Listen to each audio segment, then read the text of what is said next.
Hello আমার প্রিয় শিক্ষার্থীবৃন্দ, কেমন আছো তোমরা? আশা করি সবাই ভালো আছো। আমি তোমাদের মানুষ স্যার, চট্টগ্রাম প্রকৌশল বিশ্ববিদ্যালয় স্কুল কলেজ সহকারী শিক্ষক কেমিস্ট্রি। আজকে আমরা ক্লাস 10-এর জৈব যৌগ নিয়ে একটি ক্লাস করব। তোমরা জানো আমরা ক্লাসের শুরুতে, বছরের শুরুতে জৈব যৌগটা শুরু করছিলাম। তো প্রথম অংশ পড়ার পরে আমাদের করোনার কারণে স্কুলের কার্যক্রম বন্ধ হয়ে যায়। তো এখন অনলাইন কার্যক্রমে আমি আবার জৈব যৌগটাই হাইলাইটস করার চেষ্টা করব। গত ক্লাসে আমরা গাণিতিক একটা ক্লাস করছিলাম, আশা করি তোমরা উপকৃত হয়েছো। এখন আমরা জৈব যৌগের অংশটা নিয়ে একটু আলোচনা করব। যদিও জৈব যৌগ অংশটা অনেকের কাছে একটা আতঙ্ক, তো আমি চেষ্টা করব সেই আতঙ্কটা কাটিয়ে কেমিস্ট্রিটাকে তোমাদেরকে উপভোগ্য করে দেওয়ার জন্য। তো তোমরা যদি মনোযোগী হও, ক্লাসটা ভালো মতো করো, আশা করি তোমাদের জৈব যৌগ ভীতিটা কেটে যাবে। তো ঠিক আছে, আমরা তাইলে মূল আলোচনায় চলে যাই। তো আমাদের আজকের অধ্যায়টা হচ্ছে 11তম অধ্যায়, যেটা চ্যাপ্টারের নাম হচ্ছে খনিজ সম্পদ, জীবাশ্ম, জৈব যৌগ। তো শুরুতে আমরা যদি বলি জৈব যৌগ জিনিসটা কি। জৈব যৌগ হচ্ছে, আমি তোমাদের কাছে পুরাতন ব্যাকগ্রাউন্ড বা বেশি কথা না বলে আমি সরাসরি মূল আলোচনায় চলে যেতে চাচ্ছি। যেহেতু অনলাইন ক্লাস, এখানে কিছু লিমিটেশন থাকে, ক্লাসের টাইমেরও একটা লিমিটেশন থাকে। তো সেজন্য যেটুক সময়ের মধ্যে আমরা মোটামুটি বেশি পড়তে পারবো, আমি সেই চেষ্টাই করব। তো সেজন্য আমি সরাসরি কোনো ভূমিকা ছাড়াই মোটামুটি মূল আলোচনায় চলে যাচ্ছে, যেটা আমাদের পরীক্ষায় প্রশ্ন আকারে আসবে, এবং সেটা মোটামুটি ইজি করে উপস্থাপন করার চেষ্টা করব।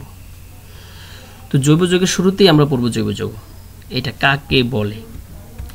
দেখো, কার্বন বা কার্বন শিকল দ্বারা গঠিত যৌগকে জৈব যৌগ বলা হয়। আমি তোমাদের বইতে যেভাবে লেখা থাকে বা কিভাবে আছে তার থেকে বাইরে গিয়ে বা সংযোজন বিচ্যুজন করে একটা সুন্দর প্ল্যাটফর্ম দাঁড়ানোর চেষ্টা করব, তোমরা এটাকে ফলো করতে পারো। যে দেখো, কার্বন বা কার্বন শিকল দ্বারা গঠিত যৌগকে জৈব যৌগ বলা হয়। তো কার্বন শিকলে কার্বন ছাড়া আর কি কি থাকতে পারে?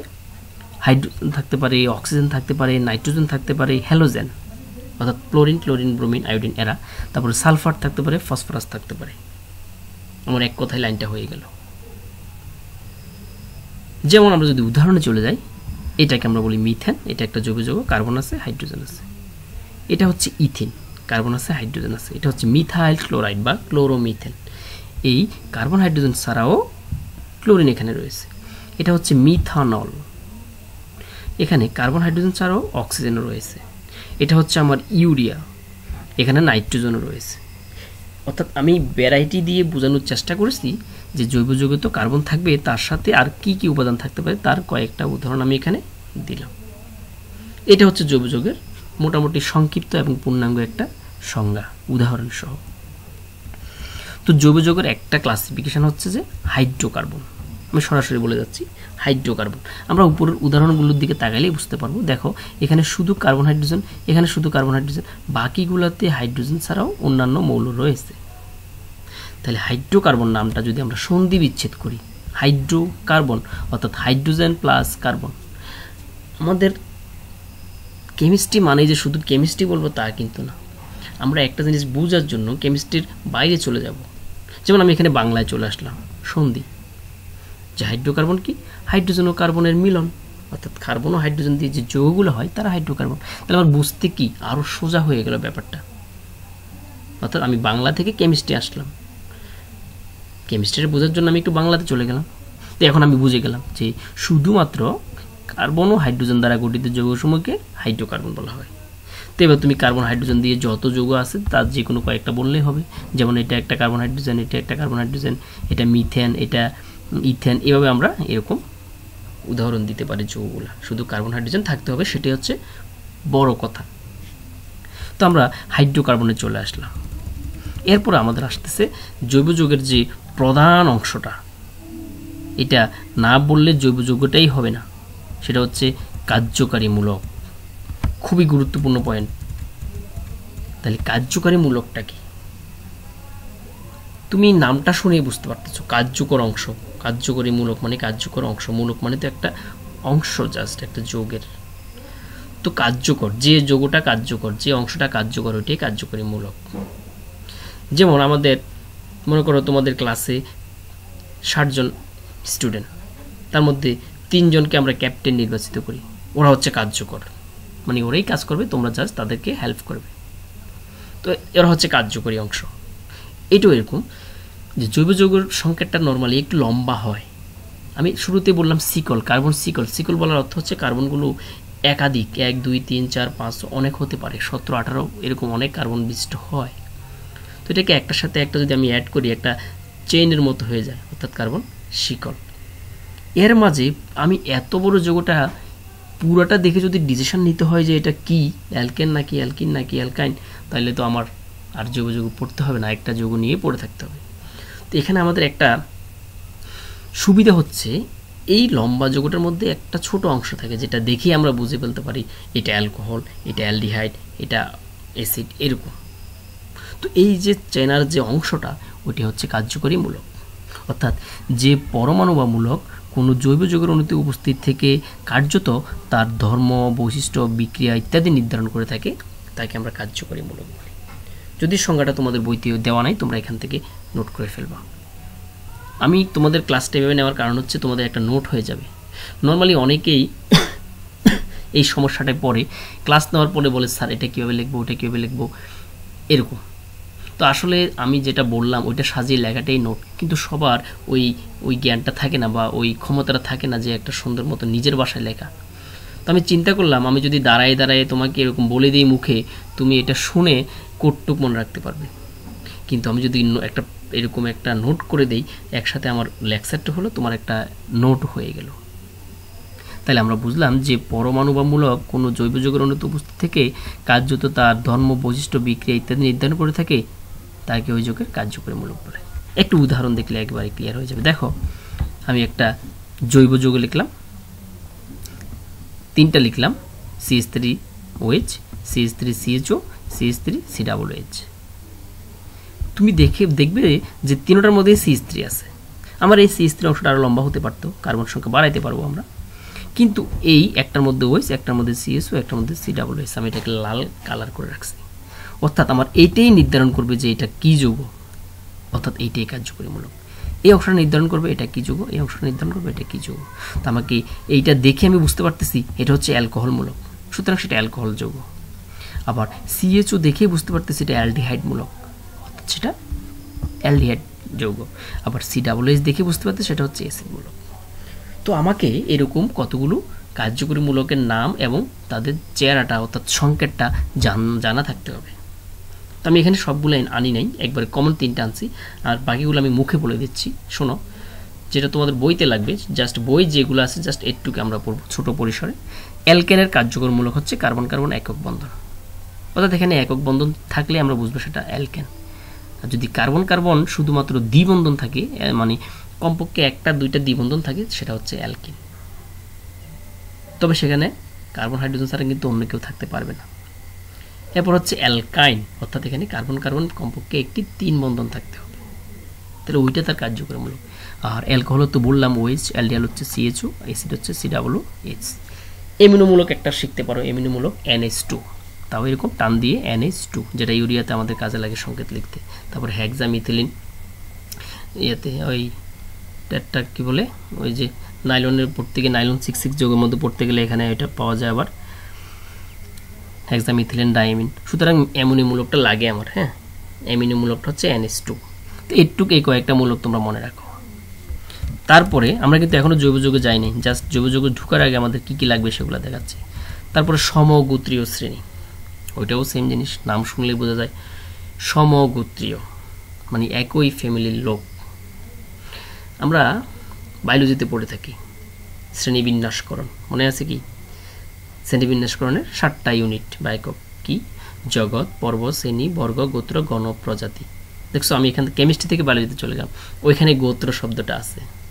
তুমি একটু ওইখানে গিয়ে গোত্রের পাশে ইংলিশে কি লেখা আছে দেখে আসো, দেখবো যে ফ্যামিলি লেখা আছে। তার মানে গোত্র মানে কি ফ্যামিলি। তো সমগোত্রীয় মানে সমান ফ্যামিলি, অর্থাৎ একই ফ্যামিলির লোক। একই ফ্যামিলির লোক কারা হবে? আমরা কাদেরকে একই ফ্যামিলিভুক্ত করি?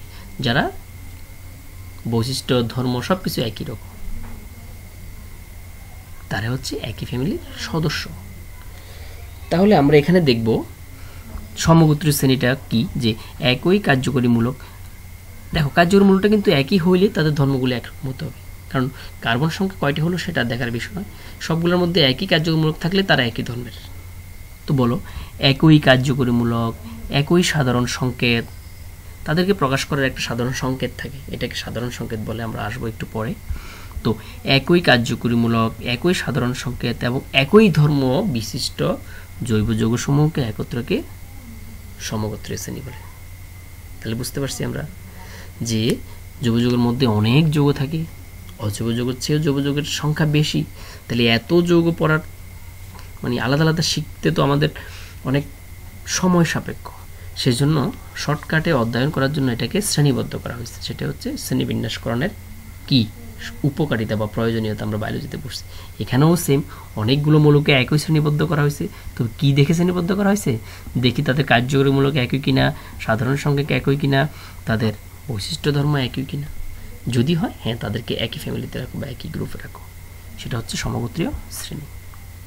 তো আমরা এখানে যে কয়টা সমগোত্রীয় শ্রেণী নিয়ে আলোচনা করব তার মধ্যে আমি উদাহরণ দিচ্ছি, যে অ্যালকেন নিয়ে পড়ব, অ্যালকিন নিয়ে পড়ব, অ্যালকাইন নিয়ে পড়ব, অ্যালকোহল নিয়ে পড়ব, অ্যালডিহাইড নিয়ে পড়ব, জৈব অ্যাসিড বা কার্বক্সিলিক অ্যাসিড নিয়ে পড়ব, বা ফ্যাটি অ্যাসিড, এটা অনেকগুলো নাম হয়। এখন তোমাদের হাইড্রোকার্বনের একটা চক আমি আগে করাই দিয়েছিলাম, এখন এই চকটা না দেখিয়ে আমি শর্টকাটের মধ্যে বোঝাতে চাচ্ছি যে অ্যালকেন, অ্যালকিন, অ্যালকাইন, এই তিনটাকে আমরা বলবো হাইড্রোকার্বন। হয়ে গেল আমার এই চারটার মধ্যে আমি অনেক কিছু বোঝাই দিলাম। কি বলবো? অ্যালকেন, অ্যালকিন, অ্যালকাইন, এই তিনটা হচ্ছে আমার হাইড্রোকার্বন। বাকিগুলা জৈব যৌগ, তবে হাইড্রোকার্বন নয়। তাহলে আরও একটা জিনিস শিখলাম, কি সেটা? যে সকল হাইড্রোকার্বন জৈব যৌগ, কিন্তু সবগুলো জৈব যৌগ হাইড্রোকার্বন নয়। কখন কোনটা কাজে লাগে আসলে বলা যায় না, সেজন্য প্রতিটা নলেজ তোমাদের একটু একটু থাকতে হবে। হ্যাঁ, তো দেখো আমি আবার কথাটা বলতেছি যে সবগুলা হাইড্রোকার্বনই জৈব যৌগ, কিন্তু সবগুলা জৈব যৌগ কিন্তু হাইড্রোকার্বন নয়। অর্থাৎ হাইড্রোকার্বন হতে হলে শুধু হাইড্রোজেন আর কার্বন থাকতে হবে। তাহলে অ্যালকেন, অ্যালকিন, অ্যালকাইনগুলো কি হাইড্রোকার্বন। আবারও বিভক্ত করা যাবে, যে সকল হাইড্রোকার্বনে কার্বন কার্বন একক বন্ধন থাকে তারা আবার অ্যালকেন, তাদেরকে বলা হবে সম্পৃক্ত। যদি দ্বিবন্ধন বা ত্রিবন্ধন পাওয়া যায় তারা হয়ে যাবে অসম্পৃক্ত। তাহলে চিনে গেলাম যে অসম্পৃক্ত হাইড্রোকার্বন কারা, বলবো যে দ্বিবন্ধন বা ত্রিবন্ধন যুক্ত। সম্পৃক্ত হাইড্রোকার্বন কারা, এক বন্ধন যুক্ত। তাহলে এক বন্ধন যুক্ত শ্রেণীর নাম হচ্ছে অ্যালকেন, দ্বিবন্ধন যুক্ত শ্রেণীর নাম হচ্ছে অ্যালকিন, ত্রিবন্ধন যুক্ত শ্রেণীর নাম হচ্ছে অ্যালকাইন। আরও জেনে গেলাম। আর ওএইচ যুক্ত শ্রেণীর নাম হচ্ছে অ্যালকোহল, অ্যালডিহাইড যুক্ত শ্রেণীর নাম হচ্ছে অ্যালডিহাইড, সিএসও যুক্ত, COOH কার্যকরী মূলক যুক্ত জৈব যৌগের নাম হচ্ছে অ্যাসিড। তাহলে আমি কার্যকরী মূলকটাও দেখে গেলাম লাল কালিতে। এবার আমি সাধারণ সংকেতটা এখানে লিখে দিলাম। একটু আগে বলছিলাম সাধারণ সংকেত কথা, অ্যালকেন যতগুলো থাকে সবাইকে আমি এই একটা সাধারণ সংকেতে প্রকাশ করতে পারবো, সেটা হচ্ছে CnH2n+2, অর্থাৎ যতটা কার্বন তার দ্বিগুণের চেয়ে দুইটা বেশি হাইড্রোজেন থাকলে তারা হচ্ছে অ্যালকেন। তারপরে যতটা কার্বন তার দ্বিগুণ হাইড্রোজেন থাকলে তারা হচ্ছে অ্যালকিন, যতটা কার্বন তার দ্বিগুণের চেয়ে দুইটা হাইড্রোজেন কম হলে তারা হচ্ছে অ্যালকাইন। সোজা হয়ে গেল। আরেকটা হচ্ছে অ্যালকাইল মূলক, অর্থাৎ দেখো এই অ্যালকেন থেকে একটা হাইড্রোজেন কমে গেলে যে মূলকটা হয় সেটা হচ্ছে অ্যালকাইল মূলক। তো এখান থেকে যদি আমি একটা হাইড্রোজেন কমাই দিই, ওই হাইড্রোজেনের জায়গাটা কে ফিল আপ করবে? OH। তাইলে হয়ে গেল ওটা অ্যালকোহল। যদি ওই জায়গাটা, সরি এখানে ভুল হয়ে গেছে, তোমরা এখানে CHO ইউজ করবা। এখন আমরা যদি এই জায়গাটা CHO দিয়ে ইউজ করি তাহলে হয়ে গেল পুরোটা অ্যালডিহাইড। এখানে যদি COOH ইউজ করি তাহলে পুরোটা হয়ে গেল অ্যাসিড। এবার আমরা দু একটা উদাহরণের দিকে যাচ্ছি, যে কি যদি আমরা অ্যালকেনে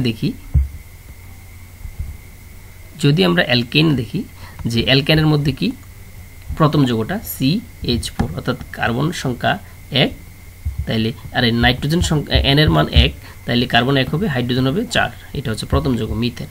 এন এর মান 2 বসাও CH3 বা সি 2টা হাইড্রোজেন 6টা, এন এর মান 3 বসাও সি 3টা হাইড্রোজেন 3 × 6 7 8টা, তখন লেখা হয় CH3 CH2 CH3। ওই যে কার্বন সিকলের কথা বললাম যে সিকল করা যায়, এক বন্ধন হলে সিকলটা হয় CH2 করে। যদিও দ্বিবন্ধন ত্রিবন্ধনের ক্ষেত্রে একটু যোজনী মেলানোর জন্য এসটা কমে যাবে, এখানে আবার ভুল হয়ে গেছে। আচ্ছা আমরা আসতেছি। তারপর হচ্ছে অ্যালকিন, কার্বন কার্বন দ্বিবন্ধন হলো, অর্থাৎ যতটা কার্বন তার দ্বিগুণ হাইড্রোজেন। তাহলে প্রথম 1 নাম্বার দিয়ে তো হবে না, কারণ একটা কার্বন দিয়ে আমি দ্বিবন্ধন দেখাতে পারবো না। তাহলে 2টা কার্বন দিয়ে শুরু করি, 2টা কার্বন, তারপরে হাইড্রোজেন হবে 4টা। তাহলে বন্ধনটা কী হবে, 2টা কার্বন দ্বিবন্ধন মাঝে আর 2টা হাইড্রোজেন করে তার যোজনী ফিল আপ করতে হবে। আর 3টা কার্বন হলে কি হয়, 3টা কার্বন হাইড্রোজেন হবে 3 × 6টা, এই যে হাইড্রোজেন 6টা আছে এখানে, একটা দ্বিবন্ধন দেখাইতে পারছি। তারপর আসতেছে অ্যালকাইন, তাও কার্বন কার্বন ত্রিবন্ধন লাগবে, তো 2টা কার্বন তো একটা কার্বন 1 দিয়ে তো হবে না, অর্থাৎ এন এর মানে এখানে 1 সম্ভব না, 2। তাহলে কার্বন সংখ্যা যখন 2, হাইড্রোজেন সংখ্যা কত হবে, এন এর মান 2 বসাও, 2 × 4 থেকে 2, তার মানে কার্বনও 2টা হাইড্রোজেনও 2টা, এটা হচ্ছে ইথাইন। তারপর আসতেছে 3 বসাও, এখানে কার্বন সংখ্যা 3, হাইড্রোজেন আসবে 3 × 6 থেকে 2 4টা, তাইলে CH 3 বন্ধন টান দিয়ে CH3, এখানে 2টা হাইড্রোজেন বাদ যাবে যোজনী মেলানোর জন্য, এখানে একটু ভুল হয়ে গেছে, তোমরা একটু কারেকশন করে নিও। তারপরে অ্যালকোহল তো বুঝতেই পারছো, এটার মান 1 বসাও, এটা পাবা মিথানল, এটার মান 2 বসাও, এটা পাবা ইথানল, এটার মান 3 বসাও, এটা পাবা প্রোপানল। সেম এটাও মিথানেল, ইথানেল, প্রোপানেল, তারপর methanoic acid, ethanoic acid, propanoic acid. এখানে কিন্তু আমরা দেখলাম কার্যকরী মূলকের পাশে একটা কার্বনযুক্ত অংশ আছে, কিন্তু এখানে কার্যকরী মূলকের পাশে কার্বনযুক্ত অংশ ছাড়াও যোগাযোগ হয়ে গেছে, শুধু হাইড্রোজেন বসে। কেন? তাহলে আমরা বলবো যে সকল কার্যকরী মূলকে কার্বন অলরেডি আছে, এখানে শুধু হাইড্রোজেন দিলেই ওইটা 1 নম্বর কার্বন হিসেবে গণ্য হবে। তাইলে এই জন্য মিথানলের সংকেত এটা, আর মিথানোয়িক অ্যাসিডের সংকেত এটা। তাহলে আমরা কি সমগোত্রীয় শ্রেণী শিখে ফেললাম, কার্যকরী মূলক শিখে ফেললাম। এবার আমরা চলে যাব তার পরবর্তী অংশে, যেটা প্রথম শ্রেণীটা, সমগোত্রীয় শ্রেণীর প্রথম শ্রেণী যেটা আমরা পড়ছি, সম্পৃক্ত হাইড্রোকার্বন যেটা পড়ছি, অ্যালকেন। তো বলো অ্যালকেন কাকে বলে? অর্থাৎ যে সকল সম্পৃক্ত হাইড্রোকার্বনের কার্বন সিকলে শুধুমাত্র কার্বন কার্বন একক বন্ধন থাকে তাদেরকে অ্যালকেন বলে। কেউ যদি বলে স্যার সংজ্ঞাগুলো মনে রাখাটা খুবই কঠিন, কীভাবে মনে রাখবো, লিখতে গেলে অনেক ওয়ার্ড মিস হয়ে যায়, আসলেই হয়। আমরা যখন খাতা কাটি দেখি যে অনেক ওয়ার্ড মিসিং হয়, সেজন্য আমরা এই নাম্বার পুরোপুরি দিতে পারি না। তবে এই সবগুলা কাঙ্ক্ষিত ওয়ার্ড মনে রাখার সিস্টেমটা কি, এগুলো প্রায়ই বলি যে আমি একটা সংজ্ঞা দিব, এটার মধ্যে আমার কী কী ওয়ার্ড থাকতে হবে সেটাই তো দেখার বিষয়। যেমন আমি যদি এখানে বলি যে অ্যালকেন কাকে বলে, হ্যাঁ তুমি বলতে পারো যে সকল হাইড্রোকার্বনে কি কার্বন কার্বন দ্বিবন্ধন থাকে, হয়ে গেল, এটাও হবে। কিন্তু আমি যদি স্পেসিফিকলি আরও ক্লিয়ার করে বলি, যে একটু আগে বলছিলাম যে অ্যালকেনটা হচ্ছে সম্পৃক্ত আর অ্যালকিন বা অ্যালকেনটা হচ্ছে অসম্পৃক্ত, তাহলে তুমি যদি এভাবে বলো যে সকল সম্পৃক্ত হাইড্রোকার্বনে কার্বন কার্বন শুধুমাত্র একক বন্ধন থাকে তাদেরকে অ্যালকেন বলে, তাহলে একেবারে ক্লিয়ার হয়ে গেল। তাহলে কার্যকরী মূলক কি, কার্বন কার্বন একক বন্ধন, সাধারণ সংকেত কি CnH2n+2, তখন ব্যাখ্যা দিয়ে আসছি যেখানে n এর মান 1 থেকেই হতে পারে, 1 2 3 4। যদি আমরা উদাহরণে তাকাই আমরা দেখব যে এখানে কার্বনের সংখ্যা হচ্ছে n এর মান, যেটা কার্বন সংখ্যা নির্ধারণ করে, n এর মান যখন 1 তখন এটা হচ্ছে CH4, তখন এটা এইভাবেই থাকবে, এটা নাম মিথেন। আমি যদি শুধু অ্যালকেন শ্রেণীর 10টা নাম মুখস্থ করতে পারি, বাকি সবগুলো আমার শ্রেণীর নামের সাথে উচ্চারণ মিলাই বললেই হয়ে গেছে। যোগাযোগের অধ্যয়নটা আসলে একটা সোজা, অনেকটা মানে একটু ভালো মতো জানার পরে দেখবা যে এটার কন্টিনিউয়াসটা তুমি বুঝে ফেলতে পারলে, এটার মজাটা বুঝে ফেলতে পারলে তুমি বলবে যে সবচেয়ে সোজা হচ্ছে জৈব যৌগ। তবে আমি এখন বলবো না, ইন্টারমিডিয়েটটা কমপ্লিট করে তখনই তুমি বলবো যে স্যার বলছিল এক সময় যে জৈব যৌগটাই সোজা, আসলে জৈব যৌগটাই সোজা। হয়তো নতুন টপিকস বলে শুরুতে তোমরা একটু ভয় পাচ্ছ, আর হয়তো লম্বা লম্বা বিক্রিয়া দেখে একটু লাগে তোমাদের। আচ্ছা দেখো, তারপর 2 নাম্বার কার্বন, n এর মান যখন 2 তখন যৌগটা হয় C2H6, তখন আমরা এটাকে সিকল আকারে অর্থাৎ এভাবে বড় করে লিখতে পারি, যেটাকে গাঠনিক সংকেত বলতে পারো, CH3 এটা হচ্ছে ইথেন। তারপরে 3 নাম্বার কার্বন, অর্থাৎ কার্বন 3টা হাইড্রোজেন 3 × 6 + 2 8, এটা হচ্ছে আণবিক সংকেত আর কি। গাঠনিক আকারে লিখলে আবার এরকম হবে CH3 CH2 CH2 CH3 CH2 CH3, অর্থাৎ মাঝে একটা এবার CH2 আসছে। যখন n এর মান 4 হবে তখন হবে বিউটেন, তখন হবে CH3 CH2 CH2 CH3। মজার বিষয় দেখো, এই শেষ প্রান্তটা CH3, শেষ শুরুর প্রান্তটা CH3, মাঝে যত বাড়বে শুধু CH2ই বাড়বে, বাড়তে থাকুক। তাহলে প্রান্তে CH3 কখনো আর চেঞ্জ হবে না, যেহেতু এক বন্ধন আছে। যোজনী মিলানোর জন্য যেটা হয়েছে আর কি, এটা যোজনেই মিলাইছে। দেখো কার্বনের যোজনী 4, এই লালটা হচ্ছে একটা যোজনী আর 3টা হাইড্রোজেন লাগবে। তাহলে এই কার্বনের সাথে আবার 2টা লাল আছে, 2টা যোজনী ফিল আপ হলো, আর 2টা হাইড্রোজেন লাগবে। আবার এই কার্বনের সাথে 2টা লাল যোজনী আছে, 2টা হাইড্রোজেন দিলে ফিল আপ হলো। কিন্তু এই কার্বনের সাথে একটা লাল চিহ্ন দিয়ে যোজনী দেখাইলাম, তাহলে আরও 3টা হাইড্রোজেন লাগবে। অর্থাৎ প্রান্তে অলওয়েজ CH3 CH3, আর এই প্রান্তে অলওয়েজ CH3 CH3, আর মাঝে শুধু CH2 এর খেলা। তাহলে আমি এক কথায় সব বুঝাতে পারছি। এবার আমি কার্বন সংখ্যা যদি বাড়াই, নামটা কি হবে? Methane, ethane, propane, butane, pentane, hexane, heptane, octane, nonane, decane. এবার তোমাকে একটা রহস্য দেখাচ্ছি।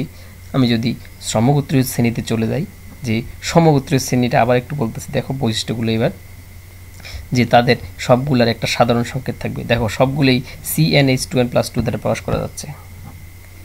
তারপরে তাদের ধর্ম বৈশিষ্ট্য একরকম থাকবে, তাদের এই যে কার্যকরীমূলক এক বন্ধন, এটাও ঠিক আছে। আবার পরপর 2টা মৌলের মধ্যে শুধুমাত্র CH2 এর পার্থক্য, উপরের থেকে বোঝা যাবে না, কিন্তু নিচের দিকে নামো, এটা থেকে এটার মধ্যে পার্থক্য কি? এখানে 2টা CH3, এখানে 2টা CH3 তো আছেই, তার মাঝে একটা CH2। এটার সাথে পরেরটা মিলাও, একটা CH2 বাড়ছে, পরেরটা মিলাও আরও একটা CH2 বাড়ছে, পরেরটা মিলাও একটা CH2 বাড়ছে। তার মানে কি? তার মানে পরপর 2টি একই সমগোত্রীয় শ্রেণীর মৌলের মধ্যে পার্থক্য কি? শুধুমাত্র এই CH2 এর, যেটাকে বলা হয় মিথিলিন মূলক। এখন আবার আরেকটা পয়েন্ট জানা হয়ে গেল, যে সমগোত্রীয় শ্রেণীর মধ্যে একই গ্রুপের মৌলগুলোর মধ্যে পরপর 2টা যোগের মধ্যে, একই গ্রুপের যৌগগুলোর মধ্যে পরপর 2টা যোগের মধ্যে মিথিলিন মূলকের পার্থক্য দেখা যায়। তাহলে আমাদের এটা হয়ে গেল। তারপরে আমরা পড়ব প্রস্তুতি, অর্থাৎ অ্যালকেন কিভাবে প্রস্তুত করা যায়।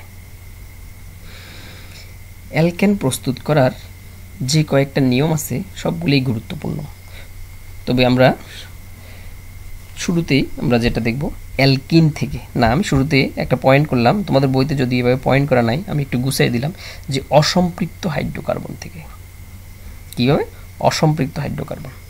তোমাদের বইতে হয়তো সরাসরি অ্যালকিন বা অ্যালকেন বলা আছে, কিন্তু আমি যদি এটাকে ওই যে তখন বললাম ল্যাঙ্গুয়েজটা যদি স্পেসিফিক বলি তোমাদের বুঝতে সুবিধা হয় না, যে অসম্পৃক্ত হাইড্রোকার্বন থেকে। তাইলে বলো তো অসম্পৃক্ত হাইড্রোকার্বন কারা? তখন কিন্তু বলে দিয়েছে চার্টের মধ্যে অ্যালকিন এবং অ্যালকাইনগুলা। তো অ্যালকিন মানে দ্বিবন্ধন, অ্যালকাইন মানে ত্রিবন্ধন। দ্বিবন্ধন থেকে তার মানে এক বন্ধন প্রস্তুত করা যাবে, এবং ত্রিবন্ধন থেকেও এক বন্ধন প্রস্তুত করা যাবে। তো এক বন্ধনে আসতে পারলে সেটা অ্যালকেন হয়ে গেল। তো দেখো আমি শুরুতে অসম্পৃক্ত হাইড্রোকার্বন থেকে সম্পৃক্ত হাইড্রোকার্বন অর্থাৎ অ্যালকেন তৈরি করব। তো শুরুতে আমি অ্যালকিন থেকে অ্যালকেন তৈরি করব, অ্যালকিন অর্থাৎ দ্বিবন্ধন। যেমন আমি দ্বিবন্ধনের প্রথম যৌগ যেটা ইথিন বললাম, C2H4, আর এই কার্বন 2, এখানেও কার্বন 2, আমার এখানেও কার্বন 2 হতে হবে, কার্বন সংখ্যা এখানে বাড়বে না কমবে না। তো আমি এটাকে বললাম অ্যালকিন, এটা হলো আমার অ্যালকেন। তো এটা 2 কার্বন বিশিষ্ট অ্যালকিন, এটা 2 কার্বন বিশিষ্ট অ্যালকেন। আমি যদি আমার মতো করে লিখি যে 2 কার্বন বিশিষ্ট অ্যালকিনটাকে ইথিন, অর্থাৎ সংকেত কি C2H4, মুখস্থ আছে। তো 2 কার্বন বিশিষ্ট অ্যালকেনটাকে তুমি বলবা যে মিথেন, ইথেন, হ্যাঁ ইথেনের সংকেত বলো C2H6। দুইটার মধ্যে পার্থক্য বলবো যে স্যার এখানে কার্বন 2টা, এখানে কার্বন 2টা ঠিক আছে, এখানে হাইড্রোজেন 4টা, এখানে হাইড্রোজেন 6টা। তো কি হলো? 2টা বেড়ে গেল। তো একটা হাইড্রোজেন অণুর মধ্যে তো 2টা হাইড্রোজেন পরমাণু আছে, তো আমি একটা হাইড্রোজেন এখানে ফিটিং করে দিই, একটা হাইড্রোজেন অণু H2। তার মানে আমার বিক্রিয়কে একটা হাইড্রোজেন যোগ করে দাও, তখন এখানে 2টা হাইড্রোজেন বেড়ে গেল। দেখছো মনে রাখাটা কত সোজা। অর্থাৎ আমি ইথিন থেকে ইথেন পেয়ে গেলাম। একটা শর্ত লাগবে এখানে, যে প্রভাবক লাগবে নিকেল, আর তাপমাত্রা লাগবে 180 থেকে 200 ডিগ্রি সেলসিয়াস। এটা একটু ফিক্সড মনে রাখতে হবে তোমাকে। এটা গেল আণবিক সংকেত দিয়ে বিক্রিয়া। আমি যদি ওই যে তখন যেটা বললাম গাঠনিকভাবে মনে রাখতে চাই, তখন কি করব? তখন এই ইথিনকে আমি এভাবে লিখলাম ভেঙে, CH2 দ্বিবন্ধন CH2। এখন আমার এটাকে রূপান্তর করব ইথেনে, তাহলে কি হলো? CH3 এক বন্ধন CH3। তাহলে 2টা হাইড্রোজেন করতে আসলো, ওই যে আমি এখনো বা 2টা হাইড্রোজেন এখানে যুক্ত করে দিলাম, ওখান থেকে আসলো। এটা একটা সংযোজন বিক্রিয়া, যেহেতু হাইড্রোজেন এখানে যুক্ত হয়ে গেল। পড়ো না, এখানে এই বিক্রিয়া শিখে ফেলো, এটাকে আমরা কি বলবো, সংযোজন বিক্রিয়া। দেখছো কত সোজা। তাহলে এখানেও সত্য সেম, নিকেল প্রভাবক লাগবে 180 থেকে 200 ডিগ্রি সেলসিয়াস তাপমাত্রা লাগবে। এবার আমি এরপরে আরেকটা 3 কার্বন দিয়ে উদাহরণ দেখাচ্ছি। দেখো প্রোপিন, CH3 CH2 দ্বিবন্ধন CH2, যদিও এখানে CH হবে, আমার CH2 উঠে গেছে, এগুলো প্রিন্টিং মিস্টেক হয়ে গেছে বেশি, ইয়ে করা হয় নাই, তো তোমরা একটু ঠিক করে নাও, এটা CH হবে। তো এখানে আমার কি হলো, দুইটা হাইড্রোজেন বাড়বে, আবার দুই জায়গায় চলে যাবে, CH3 CH2 CH3, প্রোপেন হয়ে গেল। এটা মনে রাখা সোজা। আর কিভাবে আমরা অ্যালকেন প্রস্তুত করতে পারি? ও আমার অসম্পৃক্ততার মধ্যে তো আরও একটা রয়ে গেছে, সেটা হচ্ছে অ্যালকাইন। তো অ্যালকাইন থেকে করো, এই হচ্ছে আমার অ্যালকাইন অর্থাৎ ইথাইন, তার সাথে হাইড্রোজেন যোগ করো, এখানে আবার 2 হতো, ডাবল করতে হবে, 2 অনু দেখো এই হচ্ছে ইথাইন, CH ত্রিবন্ধন CH, অর্থাৎ 2টা কার্বন 2টা হাইড্রোজেন। কিন্তু আমি যখন এটাকে এইথেনে রূপান্তর করবো অ্যালকেনে, তখন কিন্তু আমার 2টা কার্বন ঠিক আছে, কার্বন হাইড্রোজেন হয়ে গেছে 6টা। তাহলে আমার আছে তো মাত্র 2টা, আমাকে 2 অনু হাইড্রোজেন দিতে হবে, অর্থাৎ এখানে 2 দিয়ে সামনে তারপরে H2, তার মানে এখানে 2 অনু হাইড্রোজেন লাগবে, তখন সেটা সরাসরি এক বন্ধন হয়ে গেল, অর্থাৎ ইথেন থেকে আমি ইথেন পেয়ে গেলাম। একইভাবে প্রোপাইন থেকে আমি প্রোপেনও পেতে পারি। সত্য কিন্তু এটা রয়ে গেল, নিকেল প্রভাবকের উপস্থিতিতে 180 থেকে 200 ডিগ্রি সেলসিয়াস তাপমাত্রা। তারপর আমার আসতেছে ডি কার্বক্সিলেশন বিক্রিয়া দ্বারা। জিনিসটা কি ডি কার্বক্সিলেশন বিক্রিয়া, মানেটা কি? ডি কার্বক্সিলেশন বিক্রিয়া মানে হচ্ছে আমার যে কি ডি মানে আলাদা হয়ে যাবে, কি আলাদা হয়ে যাবে? অক্সিলেশন মানে কার্বনটা 2টা অক্সিজেন নিয়ে চলে যাবে মূল যৌগ থেকে। আচ্ছা আমি তার আগে বলতেছি কিছু কিছু স্পেশাল বিক্রিয়া আছে যেটা তোমাদেরকে মনে রাখতে হবে। যে দেখো ডি কার্বক্সিলেশন বিক্রিয়া, এটা একটা স্পেশাল বিক্রিয়া, এখানে মনে রাখতে হবে এখানে 1 কার্বন হ্রাস পাবে, অর্থাৎ আমি শুরুতে যে যৌগটা নেব তার থেকে যত কার্বন থাকে 1টা কার্বন আমার উৎপাদে এসে কমে যাবে। এটা হচ্ছে আমার প্রধান বৈশিষ্ট্য এই বিক্রিয়ার। তার মানে এখন আমাকে যদি পরীক্ষার মধ্যে প্রশ্ন হয় যে কার্বন সংখ্যা কমাইতে বলতেছে, তখন আমি অবশ্যই ডি কার্বক্সিলেশন বিক্রিয়া অ্যাপ্লাই করতে হবে। এটা একটা মনে রাখার বিশেষ পদ্ধতি। তো ডি কার্বক্সিলেশন বিক্রিয়ায় কারা কারা বিক্রিয়া করে, কি উৎপন্ন করে, এটা একটু খেয়াল করো। ডি কার্বক্সিলেশন বিক্রিয়ায় বিক্রিয়া করে যে জৈব অ্যাসিড লবণ, আর বিক্রিয়া করে সোডিয়াম হাইড্রোক্সাইডের সাথে, কার উপস্থিতিতে? ক্যালসিয়াম অক্সাইডে। যদিও এই ক্যালসিয়াম অক্সাইড এবং সোডিয়াম হাইড্রোক্সাইডকে একসাথে বলা হয় সোডা লাইম। তো আমাদের বইতে এখন আর এই ওয়ার্ডটা বলা হয় না, সেজন্য বললাম না। তো এই সোডা লাইমের সাথে যদি আমরা এই লবণটার বিক্রিয়া ঘটাই, আমরা পেয়ে যাব অ্যালকেন আর সোডিয়াম কার্বনেট। এটা হচ্ছে মূল থিমটা। এখন ঘটনাটা কি হয় দেখো, শুরুতে বললাম 1 কার্বন কমে যাবে, এখানে দেখো তো কয় কার্বন, 1 কার্বন 2 কার্বন, এখানে হচ্ছে 1 কার্বন, তাহলে এটা মিলছে। আর এটাকে বললাম আমি জৈব অ্যাসিডের লবণ। তাহলে আমি এখনও তো অ্যাসিডে ছিলাম না, লবণের ব্যবহার চলে আসছে, কিচ্ছু করার নেই, শুরুতে আমাকে এটা করতেই হবে। তাহলে লবণ কাকে বলে? গত ক্লাসে এই আগে আমরা পড়ছিলাম, লবণের ইয়াটা পড়ছিলাম ক্লাসে, যে লবণ হচ্ছে অ্যাসিডের থেকে একটা হাইড্রোজেন সরে গিয়ে যদি ওই হাইড্রোজেনের জায়গাটা ধাতু দ্বারা প্রতিস্থাপিত হয়। তাহলে এখানে তো সেম, অ্যাসিডের হাইড্রোজেন তো এইটা, অ্যাসিডমূলক এটা না, COOH ছিল, তাহলে এসটা সরে আমি সোডিয়াম আনলাম, তাহলে হয়ে গেল সোডিয়াম লবণ, যদি এটার নাম বলা হয় সোডিয়াম ইথানয়েড। তাহলে এটার সাথে আমি সোডা লাইম যোগ করলাম, অর্থাৎ সোডিয়াম হাইড্রোক্সাইড, কার উপস্থিতিতে? Calcium oxide. তো সামগ্রিকভাবে আমার এখানে 2 কার্বন বিশিষ্ট এই যৌগটা আমার অ্যালকেনে রূপান্তর হবে, তবে সেটা 1 কার্বন কমে যাবে, অর্থাৎ 1 কার্বন বিশিষ্ট অ্যালকেন হয়ে যাবে, অর্থাৎ মিথেন। আর এই বাকিটা মিলে, এই 2টা অংশ মিলে হয়ে যাবে সোডিয়াম কার্বনেট, অর্থাৎ সে এই কার্বন এবং এই 2টা অক্সিজেন সহ বাকি অংশটা পুরোটা মিলে আলাদা হয়ে যাবে, তাহলে হয়ে যাবে সোডিয়াম কার্বনেট। এবার যদি আমি এদিকে কার্বন সংখ্যা আরও একটা বাড়াই, যে 3 কার্বন নিলাম, তাহলে আমি উৎপাদ পাবো 2 কার্বন, এটা আমার জানাই আছে 1 কার্বন হ্রাস পায়। দেখো আমি 3 কার্বন বিশিষ্ট লবণটার নাম কি? সোডিয়াম প্রোপানয়েড, অর্থাৎ CH3 CH2 COOH, এইচটা সরে সোডিয়াম আসলো, তাহলে সোডিয়াম প্রোপানয়েড। এরপর অংশটা সেম, অর্থাৎ আমি ক্ষার যোগ করবো, সোডিয়াম হাইড্রোক্সাইড, কার উপস্থিতিতে? Calcium oxide. আমি পাবো অ্যালকেন। এটা কিন্তু অ্যালকেন তৈরির বিক্রিয়া, অবজেক্টিভ হতে পারে।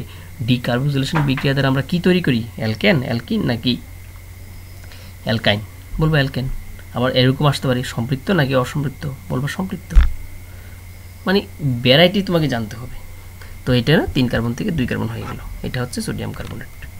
তারপরে আমার আসতেছে উডস বিক্রিয়া, খুবই খুবই গুরুত্বপূর্ণ, যদিও তোমাদের বইতে নাই। বইতে নাই পড়বো না এটা বলা যাবে না। তোমরা বিগত বছরের প্রশ্নগুলো ঘাটো, এই উডস বিক্রিয়ার ব্যবহারে ভরপুর, সেজন্য বাধ্য হয়ে এটা আবারও দিতে হচ্ছে। তো দেখো উডস বিক্রিয়া জিনিসটা কি, এটাও একটা বৈশিষ্ট্যপূর্ণ বিক্রিয়া আছে। এটা মনে রাখার জন্য যে কি কার্বন সংখ্যা দ্বিগুণ হয়, শেষ, এটাই মনে রাখো, কার্বন সংখ্যা দ্বিগুণ হয়ে যাবে। যে এখানে আমার যত কার্বন ইউজ করব ওইখানে কার্বন সংখ্যা তার ডাবল। আগেরটা হয়েছিল কি 1 কার্বন কম, এখানে কার্বন সংখ্যা দ্বিগুণ। তো কারা কারা বিক্রিয়া করে? অ্যালকেনের হ্যালোজেন জাতক, অর্থাৎ অ্যালকেনের একটা হাইড্রোজেন হ্যালোজেন দ্বারা অপসারিত হলে যেটা হয় আর কি, ক্লোরোমিথেন বা ব্রোমোমিথেন বা আয়োডোমিথেন যাই বলো। আর বিক্রিয়া করতে হবে শুধুমাত্র সোডিয়াম ধাতুর সাথে, একটা মাধ্যম লাগবে, সেটা হচ্ছে শুষ্ক ইথার। উৎপন্ন হয়ে যাবে অ্যালকেন, যেহেতু ডাবল হয়ে যায় এটা নাম হচ্ছে উচ্চতর অ্যালকেন, অর্থাৎ কার্বন সংখ্যা বেড়ে যায়। আর কিচ্ছু মুখস্থ করতে হবে না, একটুকু মনে রাখো, সঙ্গে সোডিয়াম ক্লোরাইড, তো ওই দুইটা মিলেই হবে। তাহলে এবার আমি বলতেছি, আমি এখানে শুরুতে ব্যবহার করব অ্যালকাইল হ্যালাইড, তারপরে সোডিয়াম ধাতু, শুষ্ক ইথার, উৎপন্ন হবে উচ্চতর অ্যালকেন আর সোডিয়াম ক্লোরাইড। দেখো তো এবার হিসাব করে, লবণটা সবসময় কিন্তু সোডিয়াম ক্লোরাইডে হবে, যেহেতু আমি এই ধাতুটা ফিক্সড সোডিয়াম ধাতু। তার মানে উডস বিক্রিয়ায় কোন ধাতু ব্যবহার করা হয়? সোডিয়াম, অবজেক্টিভের কমন প্রশ্ন। তো এখন দেখো আমি 1 কার্বন বিশিষ্ট প্রথমে অ্যালকাইল হ্যালাইডটা নিলাম, সেটা হলো ক্লোরোমিথেন, তার সাথে সোডিয়ামে বিক্রিয়া করলাম। এখানে কার্বন একটা আমি ডাবল করে দেব, বললাম তো ডাবল হবে, ইথেন হয়ে যাবে, আর এই দুইটা মিলে সোডিয়াম ক্লোরাইড। আচ্ছা একটু মনে রাখাটা কি বেশি কঠিন? এবার তুমি কার্বন সংখ্যা বাড়াও না, 10টা করো 20টা করো, তোমার মতো করে সাজাও। এখানে আমি 2টা কার্বন নিলাম, তারপর এখানে 4টা কার্বন হয়ে যাবে, অবশ্যই অ্যালকেন হবে। আমি তো অ্যালকেন তৈরির বিক্রিয়ায় পড়তেছি। উডস বিক্রিয়া কী তৈরি করা হয়? অ্যালকেন তৈরি করা হয়। তো এখানে 2 কার্বন, এখানে 4 কার্বন অ্যালকেন, কী নাম? বিউটেন। আর সোডিয়াম আর ক্লোরিন মিলে সোডিয়াম ক্লোরাইড। এভাবে পড়লে এটা আমার মনে হয় না যে এটা তোমার একবারে কঠিন কোনো বিষয়। তারপর আসতেছে ছোট্ট একটা বিক্রিয়া, যে কার্বন ডাইঅক্সাইডের সাথে আমি হাইড্রোজেন যোগ করলে মিথেন হয়ে যায়। এটা একটু মনে রাখবো, এটা একটা আমি সৃজনশীলে দেখলাম উদ্দীপক আকারে আসছে, সেজন্য এটারও গুরুত্ব দিচ্ছি। জাস্ট কার্বন ডাইঅক্সাইড হাইড্রোজেনের সাথে মিলে মিথেন তৈরি হয়। এবার আমরা যদি রাসায়নিক ধর্মে চলে যাই, যে অ্যালকেনগুলো শুধুমাত্র প্রতিস্থাপন বিক্রিয়াটাই দেবে, যেহেতু এক বন্ধন এখানে কিছু সংযোজিত হতে পারবে না। আমরা সংযোজন বিক্রিয়া যখন বলবো তখন পার্থক্য আকারে বলতে পারবো। এখন সরাসরি বলে দিচ্ছি যে অ্যালকেনটা শুধুমাত্র এই প্রতিস্থাপন বিক্রিয়াটাই দেয়, অর্থাৎ এটাই তার বৈশিষ্ট্যপূর্ণ বিক্রিয়া। সেটা কীভাবে? প্রতিস্থাপন তো জানোই তোমরা, ক্রমান্বয়ে সরবে, এই একটা অংশ আরেকটা অংশকে সরাবে। যেমন এটা মিথেন CH4, তো একটা কার্বনের চারদিকে 4টা হাইড্রোজেন, তো আমি একটা ক্লোরিন একটা হাইড্রোজেনকে সরাই ফেললো, তাইলে কি হলো? 3টা হাইড্রোজেন থাকবে, একটা ক্লোরিন। তো আরও একটা ক্লোরিন এখানে রয়ে গেল, আর ওই সরানো হাইড্রোজেনটা মিলে হাইড্রোজেন ক্লোরাইড। তারপরে আমার এই ক্লোরোমিথেন উৎপন্ন হলো। এই ক্লোরোমিথেনের সাথে আমার 3টা হাইড্রোজেন আছে, এই বিক্রিয়াটা ক্রমান্বয়ে হতে থাকে। যতক্ষণ হাইড্রোজেন থাকবে সবগুলো কিন্তু সমশক্তি সম্পন্ন হাইড্রোজেন, তো এই জন্য সবগুলোই সরানো যাবে, একটা সরানো গেলে সবগুলো যাবে, তবে সেটা ক্রমান্বয়ে হয়। এবার আমি 3টে হাইড্রোজেন থেকে আরও একটা হাইড্রোজেন সরাবো, আবার ক্লোরিনেশন করাইলে এই একটা হাইড্রোজেন সরে যাবে, একটা হাইড্রোজেনের জায়গায় একটা ক্লোরিন বসে যাবে। তাহলে ক্লোরিন আগে একটা ছিল, 2টা ক্লোরিন হলো, 2টা হাইড্রোজেন হলো, এদিকে তো ওই 32টা হাইড্রোজেন ক্লোরাইড হলোই। এবার তার মানে এখানে আমার আরও 2টা হাইড্রোজেন আছে, ডাইক্লোরোমিথেন, তো আরও একবার সরবে, আবার ক্লোরিন দ্বারা প্রতিস্থাপন করি, আরও একটা হাইড্রোজেন সরলো, এবার হয়ে গেল 3টা ক্লোরিন একটা হাইড্রোজেন। এটার নাম কি? ট্রাইক্লোরোমিথেন। এটা একটা বিশেষ নাম আছে, সেটা হচ্ছে ক্লোরোফর্ম, মনে রাখবা, CH-Cl3। অবজেক্টিভ আসতে পারে বা প্রস্তুতিতে আসে, কিন্তু মিথেন থেকে কীভাবে ক্লোরোফর্ম পাবে। তো আমরা দেখতে পাচ্ছি এখানে আরও একটা হাইড্রোজেন আসে, তার মানে এটাকে সরানো যেতে পারে। আবার ক্লোরিনেশন করো, তো এই হাইড্রোজেনটাকেও সরাই দিল, এখন পুরো 4টা হাইড্রোজেনকে 4টা ক্লোরিন সরাই দিল। এটা হচ্ছে টেট্টা মানে 4, টেট্টা ক্লোরোমিথেন, আর হয়ে গেল হাইড্রোজেন ক্লোরাইড। সিম্পল, এভাবে মনে রাখলে তেমন কোনো কঠিন বিষয় না। তারপরে দহন, আমরা জানি যে কোনো হাইড্রোকার্বনকে দহন করলে অর্থাৎ পোড়াইলেই কার্বন ডাইঅক্সাইডের পানি উৎপন্ন হয়। সেটা কেন হয় বলো তো? সিম্পল, কারণ হাইড্রোকার্বন মানেই কার্বন আর হাইড্রোজেন, আর দহন বিক্রিয়া মানে হচ্ছে কি? উপাদান মূলের অক্সাইড। তো এখানে কার্বনের অক্সাইড, হাইড্রোজেনের অক্সাইড, তো আসেই তো কার্বন আর হাইড্রোজেন, তো উৎপন্ন হবেই তো কার্বন ডাইঅক্সাইডের পানি। সুতরাং যে কোনো হাইড্রোকার্বনকে দহন করলেই কার্বন ডাইঅক্সাইডের পানি। তাহলে আমরা মোটামুটি অ্যালকেন পুরাটাই বুঝে গেলাম। তো আমরা কী পড়লাম? জৈব যৌগের সূচনা পর্বের যে পয়েন্টগুলো আছে, জৈব যৌগ, কার্যকরীমূলক, সমগোত্রীয় শ্রেণী ভালো মতো বুঝলাম উদাহরণ সহকারে। তারপরে মিথেনটা ধরলাম, আমরা মাত্র একটাই আজকে শেষ করতে পারলাম, যে মিথেনের প্রস্তুতি বিক্রিয়া। তো আশা করি আমরা এই জৈব যৌগের চ্যাপ্টারটা কন্টিনিউয়াস করতে পারবো। তারপর আমরা অ্যালকাইন থেকে শুরু করে অ্যালকোহল পর্যন্ত টোটাল চ্যাপ্টারটা আমরা কয়েকটা ক্লাসে এভাবে শেষ করে দেব। তো তোমরা মোটামুটি ক্লাসগুলো সিরিয়ালি করতে থাকো, আশা করি তোমাদের উপকৃত হবে। তো ঠিক আছে, আজকে আমরা এখানেই সমাপ্ত করলাম। ভালো থেকো সবাই, খোদা হাফেজ।